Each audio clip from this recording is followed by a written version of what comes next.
Comment आली होती की ज्येष्ठ नागरिकांसाठी अशा कोणत्या सरकारच्या योजना आहेत ज्यामधून आपल्याला आर्थिक लाभ होऊ शकतो आणि त्यामुळेच आजचा व्हिडिओ प्रत्येक ज्येष्ठ नागरिकांसाठी महत्त्वाचा असणार आहे। कारण आजच्या व्हिडिओमधून आपण पाहणार आहोत की ज्येष्ठ नागरिकांसाठी अशा सरकारच्या कोणत्या 7 योजना आहेत ज्या योजनांमधून त्यांना आर्थिक फायदा होणार आहे। त्या योजनांची पात्रता म्हणजेच तुम्ही किती वयापासून त्या योजनाचा लाभ घेऊ शकता, त्या योजनाचा लाभ घ्यायचा कसा, त्याची सर्व किंवा तुम्हाला फॉर्म कसा भरायचा आहे या संदर्भातील सर्व माहिती या आजच्या व्हिडिओमधून आपण पाहणार आहोत। त्यामुळे प्रत्येक ज्येष्ठ नागरिकांसाठी हा व्हिडिओ अतिशय महत्त्वाचा ठरणार आहे। त्यामुळे व्हिडिओ शेवटपर्यंत बघायचा आहे आणि चॅनलवर जर पहिल्यांदा आला असेल तर ज्येष्ठ नागरिकांच्या अशाच प्रत्येक अपडेटसाठी चॅनलला सबस्क्राइब करा। त्याचबरोबर शेजारील बेल आयकॉन सुद्धा ऑन करून ठेवा म्हणजे असेच महत्त्वाचे अपडेट तुमच्यापर्यंत रेग्युलर पोहोचत राहतील। तर नमस्कार, मी पूनम आणि तुम्ही पाहताय पुन्हा एक नवीन अपडेट। तर बघा, सर्वात पहिली योजना आहे ते म्हणजे ज्येष्ठ नागरिक बचत योजना, ज्याला सीनियर सिटीजन सेव्हिंग स्कीम किंवा SCSS योजना असं सुद्धा म्हटलं जातं। ही भारत सरकारची एक सुरक्षित आणि लोकप्रिय सेवानिवृत्त लाभ योजना आहे। या योजनेमध्ये व्याजदर आहे तो म्हणजे 8.2% म्हणजेच 8.2% वार्षिक व्याजदर आहे हा। किमान तुम्ही यामध्ये कार्यकाळ कसा असणार आहे बघा, किमान तुम्ही यामध्ये 1000 रुपये गुंतवू शकता आणि कमाल म्हणजे जास्तीत जास्त तुम्ही यामध्ये 30 लाख रुपये गुंतवू शकता। याचा कार्यकाळ हा 5 वर्षाचा जरी असला तरी प्रत्येक 3 वर्षाच्या अनेक टप्प्यानंतर तुम्ही मुदतवाढ करण्याचा पर्याय सुद्धा देण्यात आलेला आहे। त्यानंतर बघा याचे फायदे काय आहेत या योजनेचे, तर सुरक्षित आणि विश्वासार्ह ही योजना आहे किंवा गुंतवणूक आहे। तसेच FD किंवा बचत खात्याच्या तुलनेने या योजनेचा व्याजदर चांगला असल्यामुळे परतावा सुद्धा चांगला मिळतो। त्यानंतर तुम्हाला जवळजवळ 1.5 लाखांपर्यंत फायदा सुद्धा यामध्ये मिळतो। तुम्ही जेवढी रक्कम गुंतवाल त्याच्यानुसार तुम्हाला फायदा सुद्धा मिळतो। त्याचबरोबर वेळेपूर्वी जर तुम्ही माघार घेतली तर तुम्हाला 1.5% म्हणजे 1.5% पर्यंत दंड सुद्धा भरावा लागणार आहे या योजनेमध्ये। महत्त्वाचं म्हणजे या योजनेसाठी पात्रता काय आहे, म्हणजे किती वयाच्या व्यक्ती या योजनेमध्ये गुंतवणूक करून परतावा घेऊ शकतात। तर बघा 60 वर्ष आणि त्यावरील वय ज्यांचं आहे त्या व्यक्तींना आणि भारतीय व्यक्ती असेल तर त्या व्यक्तींना या योजनेचा लाभ घेता येतो।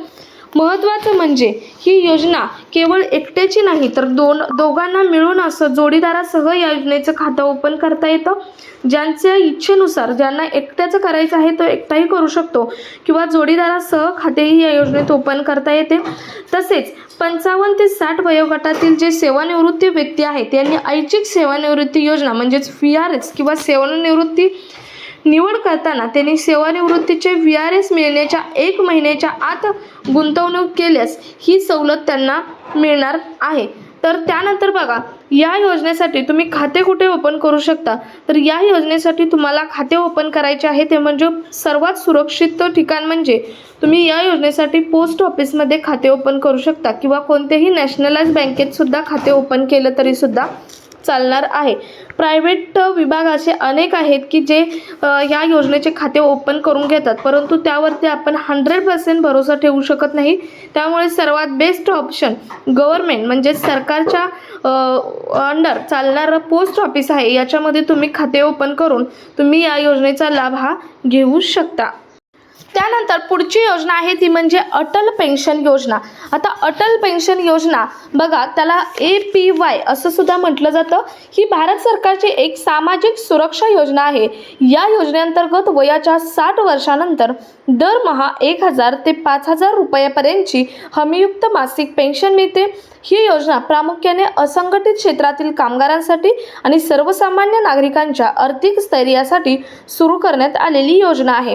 या योजनेसाठी पात्रतेच्या अटी काय आहेत, महत्त्वाचं म्हणजे ही योजना भारत सरकारची असल्यामुळे तो नागरिक भारताचा नागरिक असावा। तसेच वयाची अट आहे 18 ते 40 वर्ष दरम्यान आहे, म्हणजे तुम्हाला 18 ते 40 वर्षामध्ये पैसे भरावे लागणार आहेत आणि 60 वर्षानंतर तुम्हाला पेन्शन म्हणून पैसे मिळणार आहेत। त्याचे कॅल्क्युलेशन पुढे पाहणारच आहोत, परंतु बँकेचं बचत खाते आणि आधार कार्ड जोडलेलं असणं या योजनेसाठी गरजेचं आहे। 1 ऑक्टोबर 2022 पासून ज्यांनी इन्कम टॅक्स भरलेले नाही अशाच नागरिकांना या योजनेचा लाभ घेता येणार आहे. तसेच अटल पेन्शन योजनेअंतर्गत वयाच्या 60 वर्षापर्यंत तुम्हाला योगदान देणे आवश्यक आहे. त्यानंतर एक निश्चित पेन्शन ही दिली जाणार आहे. परंतु वयाची अट किती आहे? 40 वर्षापर्यंत. म्हणजे 40 वर्षानंतर तुम्ही या योजनेमध्ये पैसे भरणे सुरू करू शकत नाही. 40 वर्षाच्या अगोदरपासूनच तुम्ही 60 वर्षापर्यंत जर ठराविक रक्कम भरली तरच तुम्हाला तुमच्या वयाच्या 60 नंतर एक ठराविक पेन्शन ही चालू होणार आहे. तसेच नियमित योगदान नाही भरले तर खाते कधीही बंद होऊ शकते. या योजनेअंतर्गत वयाच्या 60 वर्षानंतर तुम्हाला दर महिना फिक्स 3,000 रुपये पेन्शन ही दिली जाणार आहे. ही योजना 2030 ते 31 पर्यंत चालूच राहणार आहे. त्यानंतर सुद्धा ती वाढवली जाऊ शकते. तसेच वर्गणीदाराच्या म्हणजेच जी वर्गणीदार आहे, जो होल्डर आहे, अकाउंट होल्डर आहे, याचा मृत्यू झाल्यास ती वर्गणी भरण्याचा पर्याय म्हणजेच ती जी रक्कम तुम्ही भरत आहात ठराविक रक्कम, त्याचा पर्याय त्याच्या जोडीदाराकडे दिला जातो. वयानुसार तुम्ही 1,000 पासून 5,000 पर्यंत तुम्हाला मासिक पेन्शन ही मिळू शकते. नेमकं आता योगदान कसं देऊ शकता? वय 18 वर्षे तर तुम्हाला 210 रुपये प्रति महिना योगदान भरावं लागणार आहे. तुमचं वय जर 25 वर्ष असेल तर तुम्हाला प्रतिमाहा 376 रुपये भरावे लागणार आहेत. 30 वर्ष असेल तर तुम्हाला प्रतिमाहा 577 रुपये भरावे लागणार आहेत. वय 40 वर्ष असेल तर तुम्हाला प्रतिमाहा 1,454 रुपये भरावे लागणार आहेत. एवढी रक्कम तुम्ही भरली असता वयाच्या 60 वर्षानंतर तुम्ही जोपर्यंत हयात आहात तोपर्यंत तुम्हाला महिन्याला 3,000 रुपये ही पेन्शन ही मिळणार आहे. 3,000 रुपये म्हणजे फिक्स नाही, तर 1,000 पासून 5,000 पर्यंत तुम्ही जशी रक्कम भरली आहे त्याप्रमाणे. एक्झाम्पल एक घेऊयात. वयाच्या 18 नंतर दरमहा जर तुम्ही 210 रुपये भरले असतील तर तुम्हाला 60 वर्षानंतर तुम्हाला दर महिना 5,000 रुपयेची रक्कम किंवा पेन्शन म्हटलं तरी चालेल मिळणार आहे. महत्त्वाचं म्हणजे दोघांचाही मृत्यू झाला तर सर्व रक्कम ही नॉमिनीजला दिली जाणार आहे. तुमची जेवढी रक्कम होईल व्याजासहित जेवढी पेन्शनची रक्कम होणार आहे तेवढी रक्कम तुम्हाला तुमच्या जो नॉमिनीज आहे तो नॉमिनीजला दिली जाणार आहे. त्यानंतर पुढची योजना आहे ती म्हणजे प्रधानमंत्री श्रमयोगी मानधन योजना. ज्या योजनेला PMSYM असं सुद्धा म्हटलं जातं. ही योजना असंघटित क्षेत्रातील कामगारांसाठी केंद्र सरकारची पेन्शन योजना आहे. वयाच्या 60 वर्षानंतर दर महिना 3,000 रुपये पेन्शन मिळते. वयानुसार वयाच्या 18 ते 40 वर्षापर्यंत दर महिना तुम्हाला 55 ते 200 रुपये जमा करावे लागणार आहेत. आणि त्यानंतर तुम्हाला वयाची 60 वर्ष पूर्ण झाल्यानंतर फिक्स 3,000 रुपये पेन्शन ही मिळते. आता हे 55 ते 200 रुपये वयानुसार कसे मिळणार याचा कॅल्क्युलेशन सुद्धा पुढे पाहणारच आहोत. तत्पूर्वी बघा आता या योजनेसाठी पात्रता काय असणार आहे पहा. तर 18 ते 40 वयापर्यंत पात्रता असणार आहे. म्हणजे 18 ते 40 वयातील व्यक्तीच हे ठराविक रक्कम भरू शकतात आणि त्यानंतर 60 वर्षानंतर तुम्हाला 3,000 रुपये पेन्शन ही मिळणार आहे. त्यानंतर मासिक उत्पन्न 15,000 पेक्षा कमी असावं तरच या योजनेचा लाभ भेटणार आहे. तसेच ESI, NPS आणि EPFOचा सभासद असणाऱ्या व्यक्तींना या योजनेचा लाभ हा मिळणार नाही. त्यानंतर बघा या योजनेसाठी आवश्यक कागदपत्रे कोणती असणार आहेत. आधार कार्ड, बँक पासबुक, भ्रमणध्वनी क्रमांक म्हणजेच तुमचा जो मोबाईल नंबर आहे तो मोबाईल नंबर आणि वयानुसार पहिले मासिक अंशदान किती होते हे तुम्हाला तिथं सांगावं लागणार आहे. त्यानंतर बघा तुम्हाला अंशदान म्हणजेच तुम्हाला रक्कम भरायची किती आहे वयानुसार वेगवेगळे आहे. जर तुमचा वय 18 वर्ष असेल तर तुम्हाला दर महिना 55 रुपये भरायचे आहेत.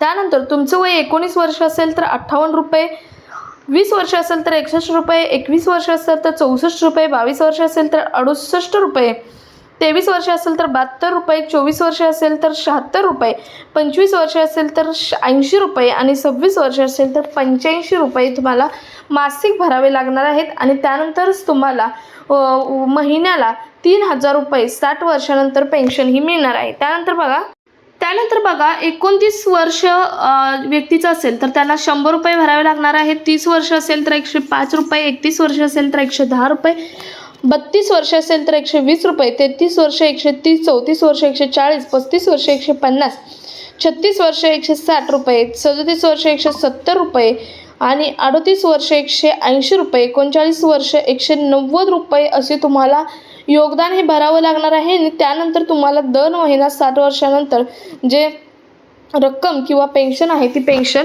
मिळणार आहे. तर अतिशय महत्त्वाची ही योजना आहे, तिसरी योजना. त्यानंतर पाहूयात इंदिरा गांधी राष्ट्रीय वृद्धापकाळ पेन्शन योजना.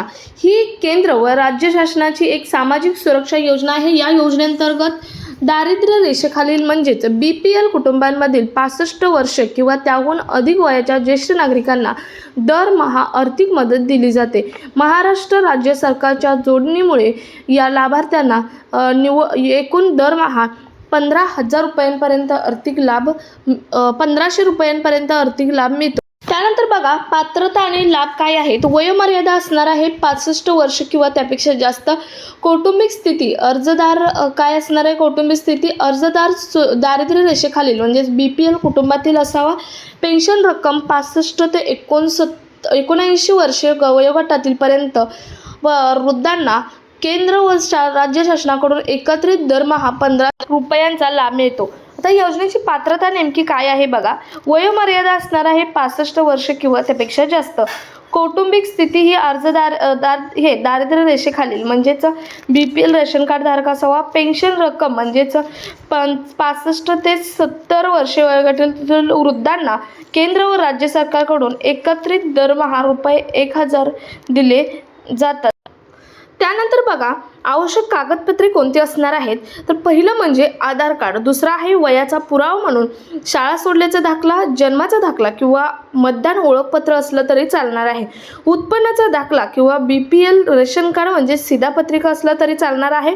महाराष्ट्राचा अधिक अधिवास म्हणजेच रहिवासी प्रमाणपत्र जो असतं ते पाहिजे आणि बँक खाते पासबुकची प्रत. इतकी डॉक्युमेंट्स तुम्हाला हे खाते ओपन करण्यासाठी लागणार आहेत. तुम्ही या योजनेचे खाते हे तहसीलदार कार्यालयात जाऊन किंवा तुम्ही तुमच्याच गावातील CSC केंद्रामध्ये जाऊन ओपन करू शकता आणि या योजनेचा लाभ हा घेऊ शकता. त्यानंतर बघा ज्येष्ठ नागरिकांसाठी प्रवास भाड्यात सूट. ST मध्ये तुमचं जर वय 65 ते 75 वयोगटात तुम्ही असाल तर तुम्हाला 50% STच्या भाड्यामध्ये सूट दिली जाणार आहे. परंतु सध्या NCMC कार्ड हे बंधनकारक करण्यात आलेलं आहे. 1 सप्टेंबर 2026 पर्यंत याची मुदतवाढ करण्यात आलेली आहे. 1 सप्टेंबर 2026 पर्यंत तुम्ही NCMC कार्ड हे काढू शकता. जर तुमच्याकडे NCMC कार्ड नसेल तर तुम्हाला 50% ST बसमध्ये जी सवलत मिळणार आहे ती मिळणार नाही. 1 सप्टेंबर 2026 पासून तुम्हाला कंपल्सरी NCMC कार्ड हे बंधनकारक करण्यात आलेलं आहे. तर ही आहे ST बसमध्ये सवलत ही योजना. यानंतर बघा त्यानंतर पुढची योजना आहे ती म्हणजे केंद्र सरकारची आयुष्यमान भारत योजना, ज्याला PMJAY योजना असं म्हटलं जातं. खरं तर ही योजना सर्वांसाठीच आहे, परंतु या योजनेअंतर्गत उत्पन्नाची अट ही सर्वांसाठी आहे. परंतु 70 वर्ष व त्याहून अधिक वय असलेल्या सर्व ज्येष्ठ नागरिकांना कुटुंबांच्या उत्पन्नाचा विचार न करता 5 लाखांपर्यंतचे उपचार हे मोफत मिळतात. यासाठी पात्र व्यक्तींना आधार कार्डद्वारे ऑनलाईन पद्धतीने आयुष्यमान भारत कार्ड काढणं गरजेचं आहे, तरच या योजनेचा लाभ हा घेता येणार आहे. तर या योजनेची प्रमुख वैशिष्ट्ये काय आहेत तर विमा संरक्षण म्हणजेच प्रत्येक पात्र ज्येष्ठ नागरिकाला 5 लाखांपर्यंत मोफत विमा मिळतो म्हणजेच उपचार मिळतो. उत्पन्नाची अट नाही, महत्त्वाचं आहे, दुसऱ्या व्यक्तींना आहे, परंतु 70 वर्षापुढील ज्येष्ठ नागरिकांना उत्पन्नाची अट अजिबात नाही. आधीपासूनच इतर सरकारी आरोग्य योजनांचा लाभ घेत असलेल्या ज्येष्ठ नागरिकांना यात परवानगी किंवा यात जे आयुष्यमान भारत कार्ड आहे ते काढता येणार नाही किंवा लाभ हा मिळणार नाही. आता हे कार्ड तुम्ही ऑनलाईन आणि ऑफलाईन पद्धतीने दोन्ही पद्धतीने काढू शकता. ऑनलाईन पद्धतीने तुम्ही आयुष्यमान भारतच्या पोर्टलवरती जाऊन काढू शकता. सध्या व्हॉट्सअपवरून काढण्याची सुद्धा सोय आलेली आहे, त्याच्यावरून सुद्धा तुम्ही काढू शकता किंवा ऑफलाईन पद्धतीने सुद्धा तुम्ही तहसील कार्यालयामधून काढू शकता किंवा तुमच्या जवळच्याच आरोग्य केंद्रामधून सुद्धा हे आयुष्यमान भारत कार्ड काढू शकता. त्यानंतरची पुढची ही झाली आरोग्यविषयीची योजना. तर बघा ज्येष्ठ नागरिकांसाठी या 6 ते 7 अशा योजना आहेत की या योजनांमध्ये तुम्ही थोडी अमाऊंट गुंतवून तुम्हाला भरघोस असं पेन्शन मिळवू शकता किंवा काही योजना पूर्णपणे मोफत योजना आहेत किंवा आरोग्यविषयीची योजनासुद्धा अत्यंत महत्त्वाची योजना आहे. प्रत्येक ज्येष्ठ नागरिकांना या योजना माहीत असणं गरजेचं आहे, कारण सरकारने आता या योजनांच्या माहितीसाठी वेळोवेळी तुम्हाला माहीत व्हावे यासाठी ज्येष्ठ नागरिक स्वतंत्र निवारण केंद्रसुद्धा उभारण्याची घोषणा केलेली आहे. थोड्याच दिवसात हे ज्येष्ठ नागरिक स्वतंत्र निवारण केंद्रसुद्धा चालू होणार आहे. त्यामुळे कोणताच ज्येष्ठ नागरिक या योजनांपासून लांब राहणार नाही असे सरकारने सांगितलेले आहे. त्यामुळे प्रत्येक ज्येष्ठ नागरिकाला या योजनांचा लाभ हा मिळणार आहे. त्यामुळे प्रत्येक ज्येष्ठ नागरिकांनी या योजनांचा लाभ हा घ्यावा. हा व्हिडिओ जास्तीत जास्त जे ज्येष्ठ नागरिकांचे ग्रुप असतील किंवा तुमच्या आसपास कोणी ज्येष्ठ नागरिक असेल तर त्यांच्यापर्यंत शेअर करा, कारण प्रत्येक ज्येष्ठ नागरिक